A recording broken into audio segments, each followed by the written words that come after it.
বাংলাদেশে কাজ করেছি ট্রাক লাগবে প্রোগ্রামিং হিরো অ্যান্ড আদার কিছু কোম্পানির সাথে। তারপরে একটা টাইমে আমি সুইচ করেছি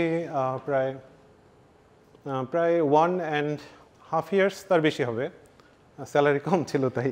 সো আমি টপটালে জয়েন করছি, বর্তমানে টপটালে কাজ করি। Toptal is a US based company. Basically দেশে যে দে হায়ার অনলি 3% ট্যালেন্টস। তো আমি তাদের সাথে কাজ করছি এবং বাংলাদেশে আমি তাদের অ্যাজ এ কমিউনিটি লিডার। এই যে লাস্ট জানুয়ারিতে আমাকে নমিনেট করেছে। সো আমি আমার কিছু এক্সপিরিয়েন্স শেয়ার করবো যে আমি যে এই 8 years এক্সপিরিয়েন্সে আমি যা যা গেদার করেছি, কিছু কি পয়েন্টস আমি শেয়ার করব। যেহেতু আমি একজন প্রোডাক্ট ডিজাইনার, আমি বেসিক্যালি ডিজাইন নিয়ে কাজ করি। সো আমি চেষ্টা করব যে আমার যে পার্সপেক্টিভটা সে শেয়ার করার জন্য। বাট এখানে অন্য যারা আছেন, বিশেষ করে প্রোডাক্ট নিয়ে কাজ করতেছেন বা প্রোডাক্ট এনথুজিয়াস্টিক অথবা টেকে কাজ করেন, তারা রিলেট করতে পারবেন বিষয়গুলোকে। So let's start. So first thing, I am not sure যে পুরোপুরিভাবে আসলে অ্যাক্সেসেবল হবে কি না, আমি জানতাম না যে এখানে। Okay, so the most important thing is your portfolio.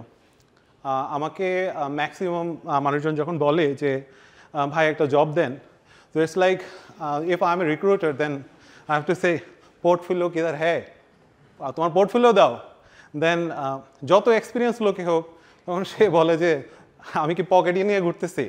It's like আমি প্রচুর পরিমাণ ভালো ভালো ডিজাইনারকে দেখছি, যাদের প্রবলেম হচ্ছে তারা কাজ করে প্রচুর পরিমাণে, কিন্তু তাদের জিনিসগুলো রেডি থাকে না। সো রেডি না থাকলে যেটা হয় যে আমি যে কাউকে রেফার করব কারো কাছে, কথার কথা সাব্বির ভাই আছে, সাব্বির ভাই অপটিমাইজলিতে কাজ করছে। তো কিছুদিন আগে একটা পোস্ট ছিল, ভিভা সফটওয়্যার রিসেন্টলি একটা হায়ারিং আছে ইউআই ইউএক্সে। আমাকে যদি বলে যে ভাই আমি ইন্টারেস্টেড, ভাই আমি তারা কি আমার চেহারা দেখে ট্রাস্ট করবে যে ভাই এই যে আমি ওকে ইয়ে করতেছি, রেকমেন্ড করতেছি, তার কী দেখে তোমাকে নেবে, তোমার কি কাজ আছে। সো পোর্টফোলিও জিনিসটার কথা যখন আমার কি বলি যে, সো আমি পার্সোনালি যেটা হচ্ছে যে আমি পোর্টফোলিওটাতে এরকম ইয়ে ছিলাম, খুবই বাজে অবস্থা আমার পোর্টফোলিও। আচ্ছা, আমার কথা শোনা হচ্ছে রাইট? ওকে, সো আমার পোর্টফোলিও হচ্ছে বাজে ছিল, কারণ আমি প্রচুর কাজ করছি কিন্তু ওইগুলো আসলে গুছাইতে পারতাম না। সো আমার কাছে আমার একটা মোটিভেশন দরকার ছিল যে ওকে লেটস আমরা যদি কয়েকজন মিলে করতে পারি। সো ইট ওয়াজ রোব ভাই, দিস ইজ রোব ভাই, দিস ইজ নট অ্যাকচুয়ালি, এটা হচ্ছে হেরাফের ইয়ে থেকে একটা মিম নেওয়া। সো রোব ভাই ইজ কাইন্ড অফ সিমিলার, এরকমই দেখতে। উনি শেয়ার ট্রিপের লিড ডিজাইনার ছিল। সো শেয়ার ট্রিপে ছিল, আমি বলছি রোব ভাই আমি আপনাকে দুইটা কাজ করব, আইদার আপনাকে লোভ দেখাতে পারি অথবা ভয় দেখাতে পারি, বাট আপনাকে আমার সাথে কাজ করতে হবে, পোর্টফোলিও গুছাবো, পেমেন্ট ছাড়া। বলছে ভাই কিছুই করতে হবে না, ভালোবাসা দিয়ে না আসতেছি। সো তারপরে ওনার সাথে আমি আমার পোর্টফোলিও গুছানো শুরু করি। গুছানো মানে হচ্ছে ওনার পোর্টফোলিও বাজে অবস্থা, আমার পোর্টফোলিও বাজে অবস্থা, যখন আমরা ট্রাকলোতে কাজ করি, অথচ আমরা প্রচুর কাজ করতেছি। আমরা এমন এমন জিনিস নিয়ে ডিসকাস করছি বা এমন এমন জিনিস নিয়ে প্রবলেম সলভ করছি যেটা হয়তো ইন্ডাস্ট্রিতে অনেকে করে না। আমরা জানি যে প্রোডাক্ট ড্রিভেন কোম্পানিগুলোতে অনেক এই জায়গাটায় অনেক কাজ হয়। সো বেসিক্যালি একটা বই আছে, বইটার নাম হচ্ছে এই শো ইউর ওয়ার্ক। এটা হচ্ছে অস্টিন ক্লেয়ন, যদি ভুল না করি আর কি।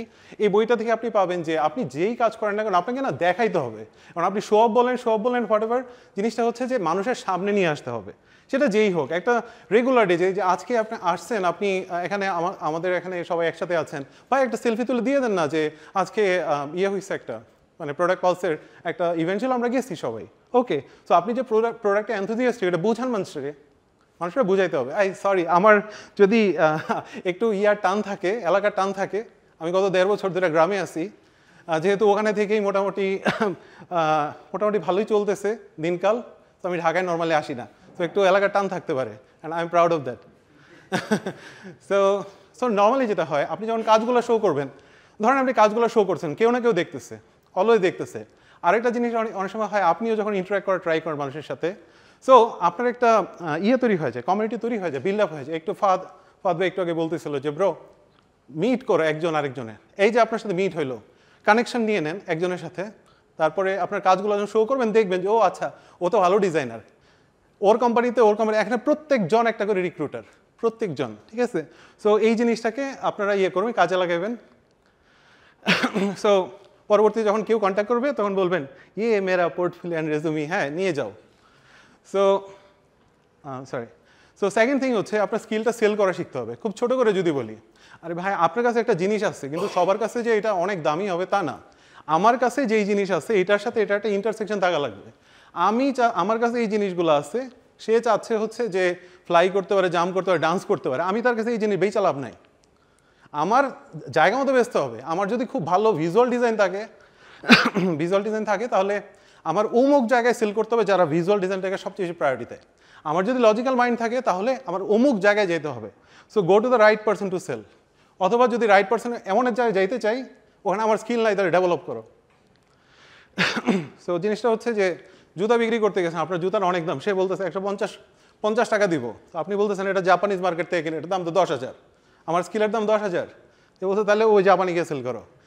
সো আপনাকে বুঝতে হবে যে আমি কোথায় সেল করতেছি, কি সেল করতেছি, সব জায়গায় গেলে দাম পাওয়া যাবে না। So number 3, based on objective you can break the process. Most of the time when I worked with new designers, 6 মাস একটা কোর্স করে আইসা, ভাই আপনি প্রসেস মেনটেন করতেছেন না, প্রথমে এটা করতে হবে, তারপরে এটা করতে হবে, তারপরে এটা, ভাই mostly the new designers do that. Thing is you should learn the process, but you have to know যে কখন আমার প্রজেক্টটা ফিনিশ করতে হবে। এখানে সে বালতি দিয়ে পুল থেকে পানি তুলতেছে আর কি, গোসল করতেছে, বিকজ তাকে একটা প্রসেস শেখানো হয়েছিল যে বালতি দিয়েই হচ্ছে পানি ঢেলে গোসল করতে হয়। আর নাম্বার 4, ট্রাই অপশন। ডিজাইনাররা এটা খুবই বিরক্ত হয়, অপশনের কথা বললেই প্রোডাক্ট ম্যানেজারের গলা চিপে ধরে যে অলরেডি একটা সলিউশন আপনাকে দিছি না, এটা আপনি ইয়ে করতেছেন কি জন্য? Bro you have to try option. একটা সলিউশনের মধ্যে যদি আমি খুশি হয়ে যাই, ও আল্লাহ প্রচুর খুশি, অনেকে একটা কোম্পানিতেও খুশি হয়ে যায়, বা এই কোম্পানি আমি সুইচ করবো না, প্রচুর ভালো company, okay okay got it. তুমি যদি বেশ কিছু এক্সপিরিয়েন্স না নাও তাহলে তুমি অনেক কিছু বুঝতে পারবে না দুনিয়া কেমনে চলে। সো আমি যখন ডিজাইন করি আমি চেষ্টা করি অপশন দেওয়ার, যে কোন অপশনটা ভালো। ম্যাক্সিমামটা আমি দেখি সেকেন্ড অপশনটা ফার্স্ট অপশন থেকে অনেক ভালো। So more you test more you learn. প্রচুর পরিমাণ টেস্ট করা লাগবে, আমি যদি টেস্ট না করে বুঝতে পারবো না। Test get user feedback. So প্রথম ইউজার ফিডব্যাকে এই অবস্থা হবে, হতেই পারে মোস্ট অফ দ্য টাইম যেটা হয় যে ইউজাররা খুবই আমার প্রোডাক্টটা দেখে একটু তাদের খারাপ লাগতে পারে বা সামথিং, বাট আমি যখন ফিডব্যাকটা নিয়ে ইটারেশন করে যাব তখন তার সাথে আমার একটা প্রেমের সম্পর্ক তৈরি হবে যে ভালো প্রোডাক্ট হবে। সো আমি যদি ভালো প্রোডাক্ট চাই আমাকে প্রচুর পরিমাণ টেস্ট করা লাগবে।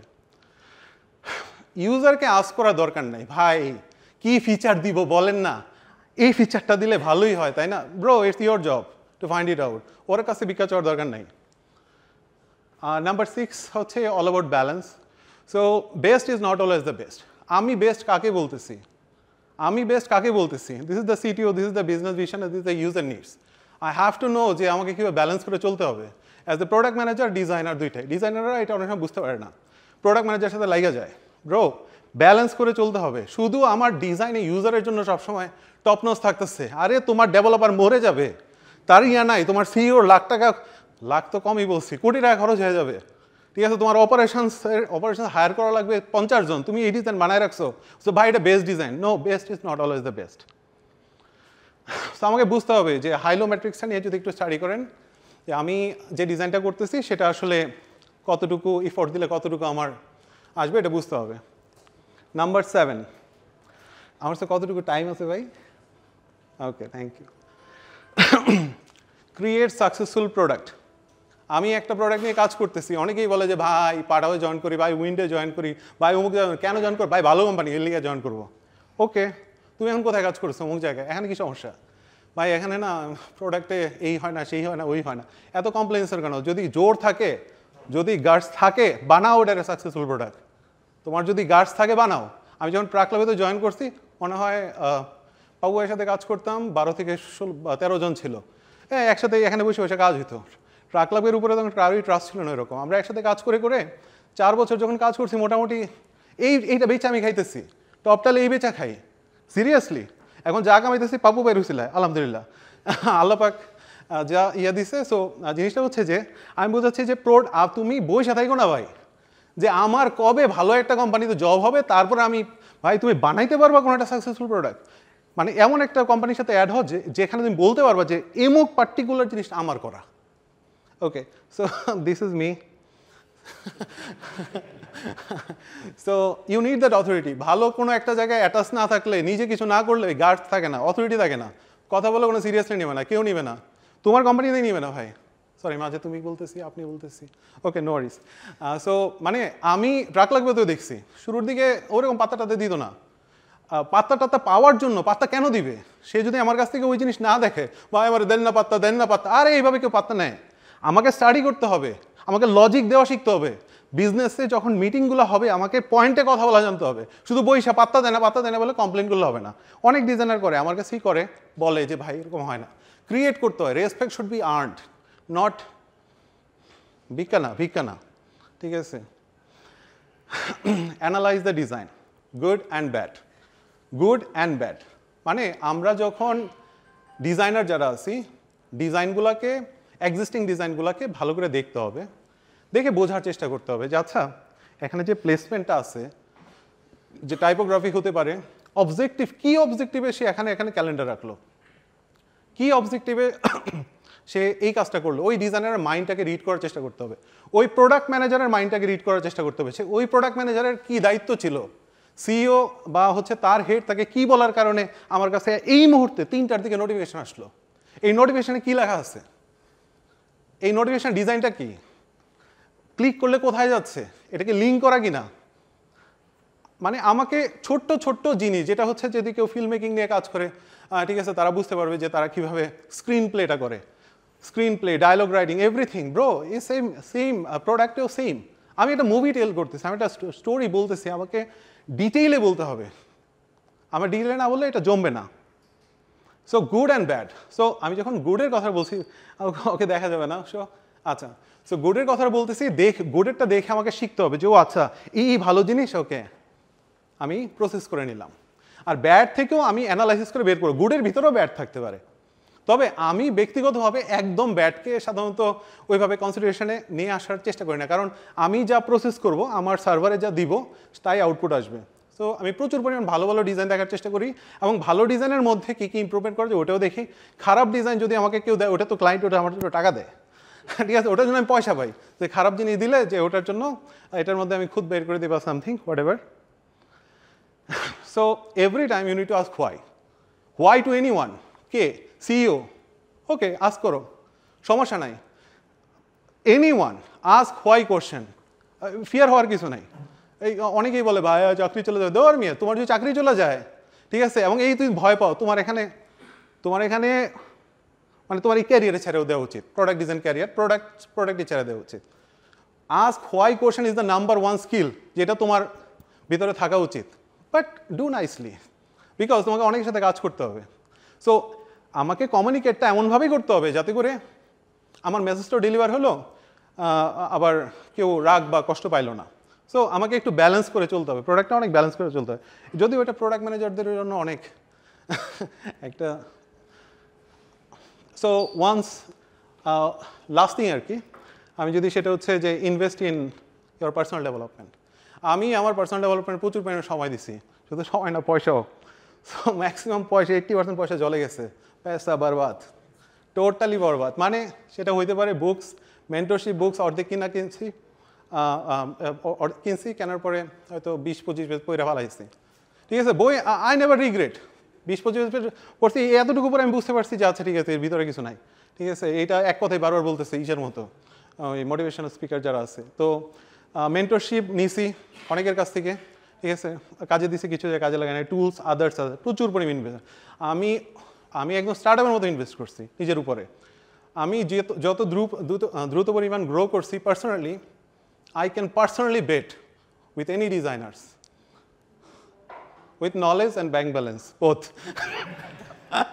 sorry okay so মানে এত দ্রুত গ্রো করার কথা ছিল না আমি একদম পাপু ভাইয়ের কাছে শিখছি আর কি যে কিভাবে ইনভেস্ট করতে হবে ইনভেস্ট করাটা জানতে হবে ইনভেস্ট করলে তোমার ধরেই নিতে হবে যে 10টা থেকে 8টা কাজই করবে না এটা আমি জানি 10টা থেকে 8টা কাজ করবে না জানি সো আমি এই জিনিস ক্র্যাক করছিলাম পাপু ভাই আর ওই আচ্ছা পাপু ভাই বারবার বলতেছি do you know who is Pappu ভাই ওকে পাপু ভাই is the CEO of Truck Lagbe so উনি বলতেছিল যে ওনারা যখন ইনভেস্টরদের কথা বলে আমি ছোটো মানুষ আমাকে রেখে দিতে পারছে তো ওনাদের কাছ থেকে এই জিনিসটা একটা জিনিস পিক করে আমি আমার স্যালারি অনেকটুকু অংশ এখানে রেখে দিতাম সেটা হচ্ছে আর বাকি যে 20% ইনভেস্টমেন্ট ওরে 25 দিন মে পয়সা ডাবল মানে হচ্ছে আমি যেটা বোঝাতে চাইছি হচ্ছে যেই রিটার্নটা দিছে ইট ওয়াজ ওয়ার্থ ইট এবং সেটা আমার রিলেশনশিপের ক্ষেত্রেও সেটা হচ্ছে যে সবসময় যে আমি পয়সা দিয়ে ইয়ে করতেছি মানে ইনভেস্ট করতে আমার টাইমের বিষয় আছে। আমার এখানে অনেকে আছে যাদের সাথে হু আর মাই ফ্রেন্ড, শামসুদ্দিন দেলোয়ার ভাই আছে, উনি এখন শিফলে জব করছে as a head of design, উনি আগে পাঠাওয়ের লিড ডিজাইনার ছিল। এটা ছাড়াও আরও অনেকে আছে, আমি তাদের সাথে গত 5-6 বছর ধরে আমার খুব ভালো সম্পর্ক। কেন? আমি টাইম ইনভেস্ট করছি বোঝার জন্য ইন্ডাস্ট্রিটা কীভাবে চলে। সো এখানেও যখন আমি তাদের সাথে কথা বলছি তাদের কাছে শেখার চেষ্টা করছি। সো আরেকটা জিনিস হচ্ছে আমি আমার হ্যাপিনেসের উপরে প্রচুর ইনভেস্ট করছি। সিরিয়াসলি যেটা হচ্ছে যে আমি মনে করি যে আমি যত বেশি হ্যাপি থাকতে পারবো, আমার ফ্যামিলিকে যত বেশি টাইম দিতে পারবো, এবং মানে আমার ক্রিয়েটিভিটি অনেক বেশি আসে। আমার ভয় নাই। আমার বাসায় আমি যখন ট্রাক লাগবে ছেড়ে দিয়ে চলে যাই, এটা একটা মেইন রিজন যদি বলি। একটু আগে জোকস করতেছিলাম যে টাকা পয়সার বিষয়টা, আমার তখন মেয়ে হয় আর কি। আমার মনে হয়েছিল যে আমার মেয়ে হওয়ার আগেই আমার প্ল্যানটা ছিল আমি মেয়েকে নিয়ে আমি আমার ওয়াইফ একসাথে, আমার ওয়াইফে বলতেছিল আমরা সবাই একসাথে থাকি। ওকে, তো আমাদের ওখানে ঘোড়াশালে নরসিংদীতে, তো আমরা সবাই একসাথে ওখানে। আমি চিন্তা করছি, ওর বলতেছিলাম আচ্ছা যদি ছেড়ে দেই ওখানে আমরা কত টাকায় লাইফ লিড করতে পারবো। এখানে অনেক ঝামেলা, ঢাকায় অনেক প্রবলেম, স্যালারির ম্যাক্সিমাম সেখানে চলে যেতেছিল, আর তাছাড়া হচ্ছিল না আর কি, অনেক কিছু মিলায় না। স্যালারি ভালোই ছিল, আমার আরও খরচপাতি আছে, এগুলো মিলাই বলতেছি আর কি। আচ্ছা হোয়াটএভার, যাই হোক, তো ওখানে আমরা চলে গেছিলাম। তো আমরা চিন্তা করলাম যে 40,000 টাকা হলে ফ্যামিলি নিয়ে রাজার মতো থাকা যায় আমার নিজের বাড়িতে। তো আচ্ছা, কিন্তু একটা রিমোট জব হলে ভালো হয় না? রিমোট জবে তো মিনিমাম স্যালারি 80,000 টাকার মতো মনে হয়, ইয়ে করলেই 80,000, 1 লাখ তো চেষ্টা করলে পাওয়া যাবে।